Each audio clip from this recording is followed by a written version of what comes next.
Hi అందరికీ నమస్తే. ఈ వీడియోలో నిన్నటి రథసప్తమి ఎలా చేసుకున్నానో చూసేయండి. సూర్యుడు ఉత్తరాయణంలో ప్రయాణం మొదలుపెట్టే అత్యంత పవిత్రమైన రోజే రథసప్తమి. ఈ రోజునే సూర్యదేవుడు 7 గుర్రాలతో ఉన్న తన దివ్య రథంపై ఉత్తర దిశగా ప్రయాణం ప్రారంభించాడు. సూర్యుడు లేని జీవితం ఊహించలేము. అందుకే రథసప్తమిని సూర్య జయంతిగా కూడా భావిస్తారు. ఇంకా రథసప్తమి రోజు ఆరు బయట పాలు ఎందుకు పొంగిస్తామంటే, సూర్యుడి కిరణాలు పాలుపై పడితే ఆ పాలు ఔషధ గుణంతో నిండి మనం ఆరోగ్యంగా ఉంటామని పెద్దల నమ్మకం. ముందు చూసిన వీడియో అమ్మ నానమ్మ కలిసి ఊర్లో ఆరు బయట పాలు పొంగిచ్చారు.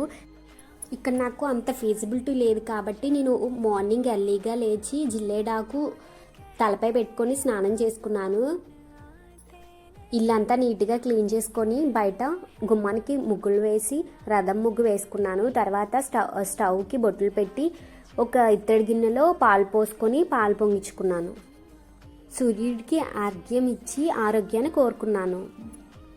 3 సార్లు పొంగిన తర్వాత నెయ్యిలో కలిపిన బియ్యాన్ని యాడ్ చేసుకున్నాను. బియ్యం ఉడికిన తర్వాత ఇంటి దగ్గర నుంచి తెచ్చిన బెల్లం వేశాను. ఇంకా అంతా అయిపోయిన తర్వాత డ్రై ఫ్రూట్స్ వేయించుకున్నవి వేశాను. ఆ పొంగల్ని 3 భాగాలుగా సూర్య భగవానికి సమర్పించాను. అందరూ ఆరోగ్యంగా ఉండాలని కోరుకుంటూ కొబ్బరికాయ కొట్టి హారతిచ్చి పూజ సమాప్తం చేశాను. పొంగల్ అయితే చాలా టేస్టీగా వచ్చిందండి. మీరు ఎలా రథసప్తం చేసుకున్నారో కమెంట్ చేయండి. మీరు ఈ ఆచారాన్ని పాటిస్తారా? Thanks for watching.